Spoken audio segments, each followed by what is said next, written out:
Hello everyone, good morning sa ating lahat.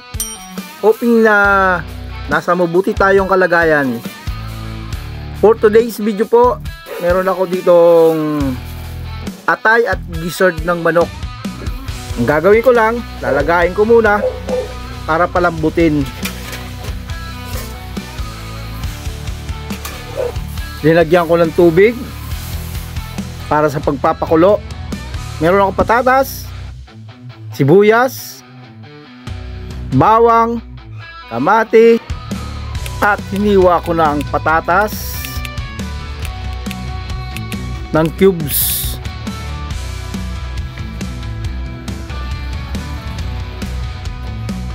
Kamatis rin, syempre, sibuyas, bawang, pitpitin, at meron tayong pampalasa. Yun, malambot na yung ating linaga. Ayan guys, tinanggal ko na sa kawali ang ating gizzard.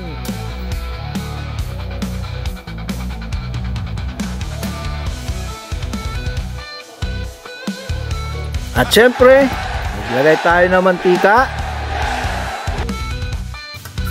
Igisa natin ang bawang. Isunod natin ang kamatis at sibuyas.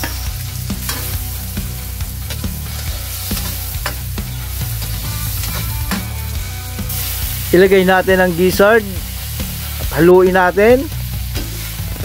Ito po yung tinatawag na adobong gizzard at atay. At bago po yan, paki-subscribe naman po ng aking YouTube channel para lagi po kayong updated sa bawat ina-upload po nating video. At syempre, malaking tulong na rin po para sa aming small content creator.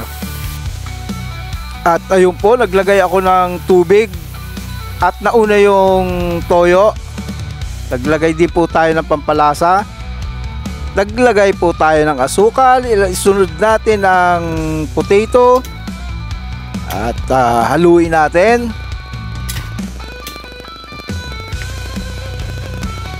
Lagyan natin ng suka, 2 at 3. Ilagay natin ang atay.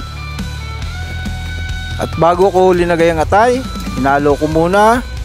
Then ayan na, malapit na maluto. Nice.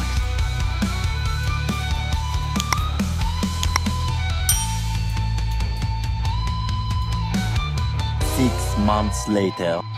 At ayun na po, pagkatapos ng ilang minutong bakbakan, meron na po tayong masarap na adobo.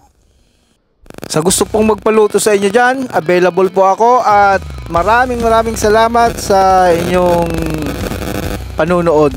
Thank you!